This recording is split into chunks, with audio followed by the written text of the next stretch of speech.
यहाँ स्मार्ट शहर और गांव डिजिटल हो रहा है, उद्योग लग रहा है, रोजगार बढ़ रहा है, युवाओं का हर सपना साकार हो रहा है।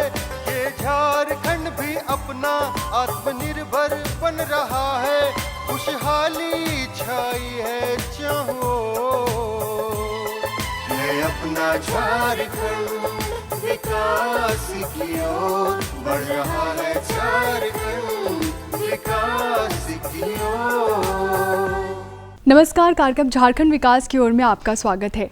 आज के इस डिजिटल समय में सभी इंटरनेट से जुड़ते जा रहे हैं, क्योंकि इंटरनेट आज के ज्ञान और बुद्धि का बहुत ही बढ़िया जरिया बन करके हमारे सामने आ रहा है। पहले हमें किताबें पढ़ने के लिए लाइब्रेरी जाना पड़ता था, लेकिन जब से ई लाइब्रेरी आया है, हमारी मन पसंदीदा किताबें ई लाइब्रेरी में मिल जाती हैं। हम अखबार पढ़ सकते हैं और किताबों को परचेज भी कर सकते हैं, खरीद सकते हैं उसे।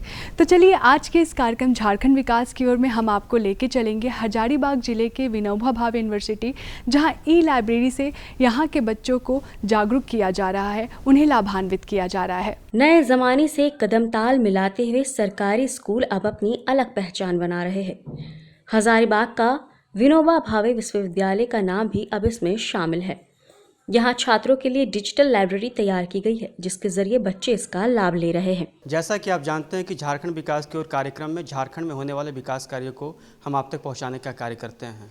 इसी कड़ी में हम आ पहुँचे हैं विनोबा विश्वविद्यालय हजारीबाग, जहाँ के विद्यार्थी जो है डिजिटल लाइब्रेरी से किस तरीके से लाभान्वित हो रहे हैं, उनके जीवन में कितना बदलाव आ रहा है, रिसर्च में कितना फ़ायदा हो रहा है, पठन पाठन कितना आसान हो रहा है। आइए यहाँ के विद्यार्थियों से हम जानते हैं। सर, बदलाव बहुत तरीक़ा से आया है। जैसे हम पहले लाइब्रेरी में जाते थे, सारी बुकें उपलब्ध नहीं रहती थी। अब हम डिजिटल लाइब्रेरी में आते हैं, हमारे पास सारे बुक का साधन होती है। हम यहाँ पर आके देख सकते हैं, पढ़ सकते हैं, तो हमें किसी तरह की दिक्कत नहीं होता है। घर में सारा बुक खरीदने की ज़रूरत नहीं होती है। आके हम यहाँ भी पढ़ सकते हैं, इसको डाउनलोड कर सकते हैं, बाद में कभी भी देखने का इच्छा हो तो देख सकते हैं। सर, वरदान तो बहुत तरीक़ा से हो रहा है सर। जैसे हम आते हैं और जैसे हम सारे बच्चे जो पैसे नहीं दे सकते हैं, इकोनॉमी के वीकर होते हैं, तो वो बुक डाउनलोड करके खुद से पढ़ सकते हैं। उन्हें किसी तरह का दिक्कत नहीं आती है पढ़ने में। बहुत लाभ हुआ है सर। इंजीनियरिंग का बुक हमेशा से देखा है बहुत कॉस्टली होता था, बट जब से डिजिटल लाइब्रेरी में हम लोग को सुविधा मिला है, हम लोग आके यहाँ डाउनलोड करते हैं, पढ़ते हैं। और एक लाइब्रेरी होता है नॉर्मल, जहाँ पे बुक होता है, वहाँ पे जाने से हम लोग को टाइम भी बर्बाद होता है, बुक ढूंढते रहते हैं यहाँ वहाँ। बट डिजिटल लाइब्रेरी में हम लोग आते हैं, सीधा हम लोग को जो बुक चाहिए हम यहाँ आके सर्च करते हैं, हमें मिल जाता है, हम पढ़ते हैं। हो सकता है उसको डाउनलोड भी करके रख लेते हैं, फिर बाद में आगे भी कभी भी पढ़ते हैं। इस तरह से लाभ हो रहा है। अगर हम रिसर्च पेपर की बात करते हैं, हमारे देश में काफ़ी सारे रिसर्च होते हैं, जो कि उन रिसर्चों की जानकारी होना बहुत ही महत्वपूर्ण है। तो रिसर्च की जानकारी कैसे मिलती है डिजिटल लाइब्रेरी के माध्यम से? सर्च करते हैं सर, यहाँ पे कोई भी टॉपिक जिससे पता चलता है कि देश में भी इस चीज़ के बारे में ये चल रहा है, वो चीज़ हमको लगता है कि जानना चाहिए। हम यहाँ पे आके अपने डेस्कटॉप पे होता है जो लाइब्रेरी में हम लोग को मिला हुआ है, उस पर आके हम लोग सर्च करते हैं अपना, फिर देखते हैं, उसके बारे में सीखते हैं कुछ। डिजिटल लाइब्रेरी आने के बाद से विश्वविद्यालय के पठन पाठन में कितना बदलाव आया है? बहुत बदलाव हुआ है सर। क्या बताइए? पहले हम लोग नॉर्मल लाइब्रेरी नहीं होता था, नॉर्मल क्लास करके चले जाते थे, बट अभी जैसे ब्रेक व्रेक होता है, उसमें हम लोग को जो टाइम मिलता है वो आके हम लोग यहाँ लाइब्रेरी में ही आके यूज़ करते हैं। उसके बाद फिर पढ़ाई लिखाई में बहुत हेल्प हो रहा है अभी, पहले इस तरह का सुविधा यहाँ पे नहीं था। विनोबा भावे यूनिवर्सिटी समय की मांग के अनुसार रोजगार परक कोर्सेज की पढ़ाई को ज़्यादा तवज्जो देती रही है।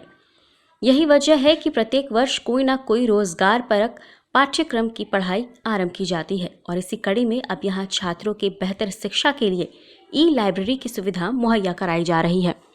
शोध कार्य करने के लिए केवल पुस्तकों नहीं, पत्रिकाओं की भी आवश्यकता पड़ती है, और उन पत्रिकाओं की जिसके पास हम पहुंच ही ना पाते, या फिर पत्रिका मेरे पास नहीं पहुंच पाती है, इसके लिए मैं डिजिटल लाइब्रेरी का प्रयोग करता हूं, जिसमें उन पत्रिकाओं का उपयोग करता हूं, उन पुस्तकों का उपयोग करता हूं जो मेरी आवश्यकता अनुरूप शोध के कार्य में सहायता प्राप्त कर सके, और उसमें डिजिटल लाइब्रेरी बहुत सहायता करती है। मूल रूप से मैं बतलाना चाहूँगा कि असगर वजाहत जो मूल रूप से नाटककार हैं, उन्होंने उपन्यास की भी रचना की है, और उनके ऊपर 2-3 पत्रिका जो निकली वो विशेषांक के रूप में आई, जैसे संवेद पत्रिका, बनाहजंग पत्रिका। तो संवेद पत्रिका के बारे में बतला रहा हूँ कि ये पत्रिका 2013 की अंक में इनका विशेषांक छपा था, तो उस पत्रिकाओं को मैंने ढूंढने का प्रयास किया। मैंने प्रकाशक से संपर्क किया, लेकिन वो पत्रिका नहीं मिल पाई। तो मैंने लास्ट में ई डिजिटल लाइब्रेरी से ही उसको डाउनलोड किया और अपने पास रखा, और उसका मैं अभी अध्ययन कर रहा हूँ और अपने शोध कार्य में उसका उपयोग भी कर रहा हूँ। शैलेश मटियानी मेरा विषय है। शैलेश मटियानी के उपन्यासों में सांप्रतिक भावबोध, तो ये चीज़ एक नया रिसर्च है, क्योंकि सांप्रतिक भावबोध पे ज़्यादा सामग्री नहीं मिलती है। तो मैंने शुरुआत में जब ये लाइब्रेरी में संपर्क किया तो मुझे कुछ पुस्तकें मिली और जो मेरे लिए हेल्पफुल हुई।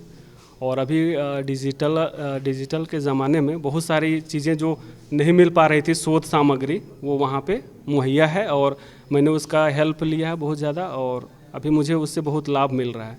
क्योंकि जो मेरा टॉपिक है वो एक नया टॉपिक था, क्योंकि इस पे ज़्यादा काम नहीं हुए थे, तो मुझे इससे फ़ायदा हुआ और अभी मैं अपने शोध को अच्छे सुचारू ढंग से चला पा रहा हूँ।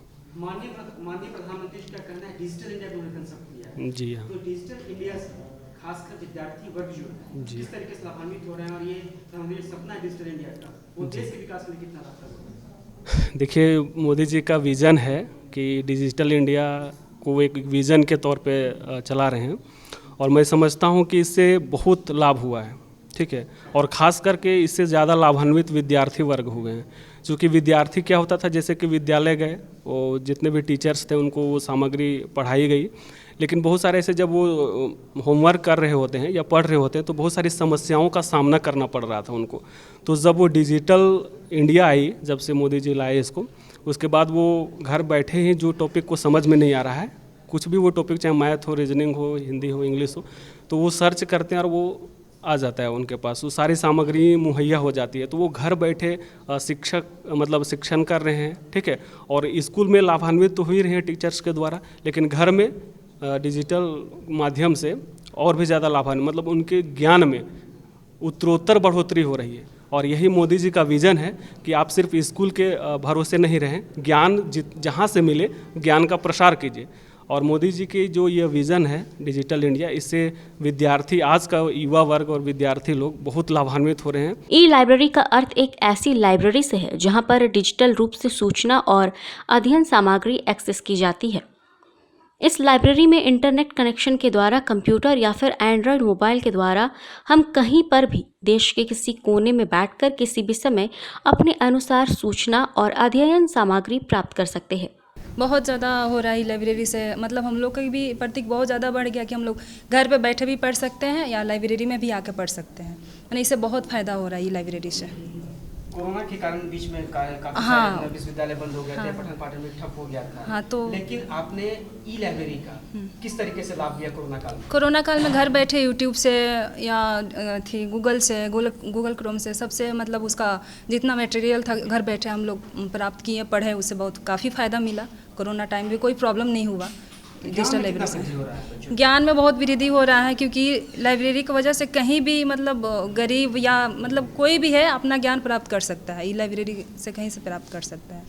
सर, डिजिटल लाइब्रेरी जहाँ से हम प्राप्त कर सकते हैं, जैसे कंप्यूटर, लैपटॉप वगैरह, मोबाइल, जहाँ से हर जानकारी प्राप्त कर सकते हैं जो हम घर में बैठे नहीं कर सकते, यहाँ पर लाइब्रेरी आकर हम कर सकते हैं, या फिर फ़ोन द्वारा कर सकते हैं, गूगल क्रोम द्वारा कर सकते हैं, या ई बुक जिसको बोलते हैं उससे कर सकते हैं। तो कैसे बच्चे पढ़ते हैं? जैसे मान लें कि जो भाषा के विद्यार्थी हैं या जो मतलब टेक्निकल दक्ष नहीं हैं, वो विद्यार्थी पहली बार लैपटॉप के पास बैठते हैं और उनको ई कंटेंट पढ़ना है, तो कैसे पढ़ते हैं? क्योंकि आपने तो लाइब्रेरी साइंस का कोर्स किया है, आप दक्षता आपने हासिल किया है, तो कैसे किस तरीके से आसानी से वो पढ़ सकते हैं? सर, हम किसी स्टाफ के द्वारा या टीचर्स के द्वारा हेल्प ले सकते हैं। जिनको नहीं आती है उनसे हम पहले हेल्प ले सकते हैं। विद्यार्थी है ना, अगर मान लें हम एक विद्यार्थी हैं, हमें कुछ नहीं आता है, तो कैसे हम पढ़ेंगे? तो सर, ऐसा मतलब विद्यार्थी हूँ तो अगर ऐसा तो नहीं है कि नहीं आ सकता है। ई लाइब्रेरी का लाभ मिलने से छात्रों के लिए समय की बचत के साथ ही एक क्लिक पर छात्रों के सामने कई लेखनों व प्रकाशन की पुस्तकें प्रस्तुत हो जाती है। इसके साथ ही छात्रों को अपनी पसंद और ज़रूरत की किताबों को ढूंढने में समय नहीं देना पड़ता। अवधारणा यह है कि वर्चुअल और इलेक्ट्रॉनिक माध्यम से जो भी पाठ्य पुस्तकें हैं, जो सामग्रियां हैं, जो शोध संबंधित आलेख हैं, जो जर्नल्स हैं, जो ई बुक्स हैं, खास करके वो भी जो भारत सरकार के द्वारा बनाए गए हैं या वैसे भी सामग्रियाँ जो भारत सरकार के द्वारा नहीं बनाई गई हैं बच्चों के लिए उपलब्ध कराना हमारी प्राथमिकता है।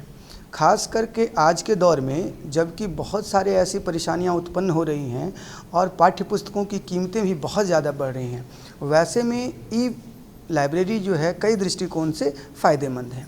सिर्फ छात्रों के लिए नहीं बल्कि शिक्षकों के लिए, शोधार्थियों के लिए भी ई लाइब्रेरी बहुत प्रकार से काम कर रहे हैं। अगर हम शिक्षकों के दृष्टिकोण से देखें तो हम पाते हैं कि हमारे विश्वविद्यालय में ई सिंधु कंसोर्टियम के माध्यम से बहुत सारे ऐसे जर्नल्स हैं जो हम लोग फ्री एक्सेस कर सकते हैं, जैसे G gate, JSTOR, Taylor and Francis, Springer, EPW। इन सब जो जर्नल्स हैं, इस पर जो आर्टिकल्स हैं उसको हमारे जो शिक्षक हैं वो घर बैठे भी अपलोड कर रहे हैं उस पर और उसको डाउनलोड भी कर रहे हैं। उसका कारण क्या है कि हम लोगों ने इन्फ्लुनेट से अपना पासवर्ड ले रखा है, हमारा अपना IP यूज़र है जिसके माध्यम से हमारे शिक्षक लाभान्वित हो रहे हैं। अगर शैक्षणिक संस्थानों की बात करते हैं तो माननीय प्रधानमंत्री जी का कहीं न कहीं कहना है कि हमारे जो शैक्षणिक संस्थान हैं वहाँ पे ई लाइब्रेरी का प्रचलन बढ़े। तो क्या सोच माननीय प्रधानमंत्री जी ने किस सोच के साथ विश्वविद्यालयों में या शैक्षणिक संस्थानों में बात करें, विद्यालयों में बात करें, क्या कंसेप्ट, क्या उन्होंने क्या सोचा है? देखिए, माननीय प्रधानमंत्री डिजिटल इंडिया की जो बात करते हैं तो डिजिटल इंडिया की बात करने का जो मूल उद्देश्य है उनका, उसको यह भी है कि हम बच्चों को कैसे बेहतर सुविधा दें। आज का दौर वर्चुअल दौर है और जब वर्चुअल दौर है तो बहुत सारी चीज़ें जो हैं सिर्फ़ और सिर्फ आपको इलेक्ट्रॉनिक बेस मिल रहे हैं। घर बैठे आप छोटे शहर को ले लें, ये हजारीबाग एक छोटा शहर है। हजारीबाग में जो पाठ्य पुस्तकों की दुकानें हैं वहाँ वो सारी पुस्तकें उपलब्ध नहीं हैं जो कि ई लाइब्रेरी के माध्यम से उपलब्ध हैं। यहाँ घर बैठे किसी भी अमेरिकन प्रकाशन का, किसी भी ब्रिटिश प्रकाशन का या वैसे सारी पुस्तकें आप आसानी से एक्सेस कर सकते हैं, देख सकते हैं जो पैसे रखकर भी आप बाज़ार में नहीं खरीद सकते हैं। डेफिनेटली आप रिसर्च वगैरह आप देखेंगे तो आपको जैसे कोई भी जर्नल वगैरह सर्च वगैरह करना चाहते हैं, अगर आपको डिजिटल फॉर्म में है तो आपको सर्च उसको जानकारी जो लिटरेचर कोई भी रिसर्च जैसे करने के पहले हमें लिटरेचर सर्वे करना पड़ता है। जैसे कोई टॉपिक्स जो मिलता है उस टॉपिक में फर्दर हम स्टडी करने के लिए क्या क्या काम उसमें अब तक हुए हैं उसको हम लोग जो है लिटरेचर सर्वे करते हैं। तो वो आपका डिजिटल फॉर्म में अगर रहेगा तो इसीलिए बहुत से जो ऑनलाइन जो है कुछ हम जर्नल को प्रिस्क्राइब किए हुए हैं, हम सब्सक्राइब किए हुए हैं जो उसको यूज़ कर सकते हैं। तो आज के इस कार्यक्रम झारखंड विकास की ओर में इतना ही।